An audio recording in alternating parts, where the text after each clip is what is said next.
శ్రీ ద్వారక గురించి. ద్వారకలో గల ఆలయం ద్వారకాధీశ్ ఆలయముగా పేరు పొందినది. ఇది కృష్ణ భగవానుడికి అంకితం చేయబడిన హిందూ దేవాలయము. ఈ ఆలయం గుజరాత్ రాష్ట్రంలోని ద్వారకలో ఉన్నది. చార్ధామ్ పుణ్యక్షేత్రములు 4 పుణ్యక్షేత్రముల్లో ఒకటిగా పరిగణింపబడుతుంది. చార్ధామ్ తీర్థయాత్ర వ్యక్తుల పాపాలను కడిగి వారిని మోక్షము వైపు నడిపిస్తుందని హిందువులలోని నమ్మకం. అందువలననే ఈ ఆలయాన్ని మోక్షపురి అని కూడా అంటారు. గోమతి మీద ఉన్న ద్వారకలోని ప్రధాన ఆలయం 2500 సంవత్సరాల క్రితం శ్రీకృష్ణ నివాస స్థలమైన హరిగృహంలో నిర్మించబడినదని భక్తుల నమ్మకం. ఇది అరేబియా సముద్రములోని జలాల నుండి పైకి కనిపించే అద్భుతమైన కట్టడం.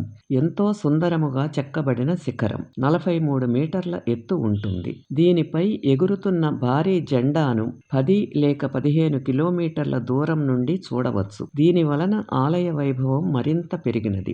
ఈ ఆలయం మెత్తటి సున్నపు రాయితో కట్టబడినది. గర్భగుడి వరండా 3 వైపులా వరండాలతో పెద్ద హాలును కలిగి ఉంటుంది. 2 దారులున్నవి. ఒకటి యాత్రికులు ప్రవేశించటానికి, దీనికి స్వర్గద్వార్ అని, రెండవది యాత్రికులు బయటకు రావటానికి విముక్తి ద్వారమని పిలుచుకుంటారు. దాని వెలుపలి భాగము అద్భుతమైన శిల్పాలతో చెక్కబడి ఎంతో సుందరముగా చూసేవారిని ఆకట్టుకుంటాయి. ఇక్కడ కృష్ణ జన్మాష్టమిని భక్తులు చాలా ఘనంగా జరుపుతారు.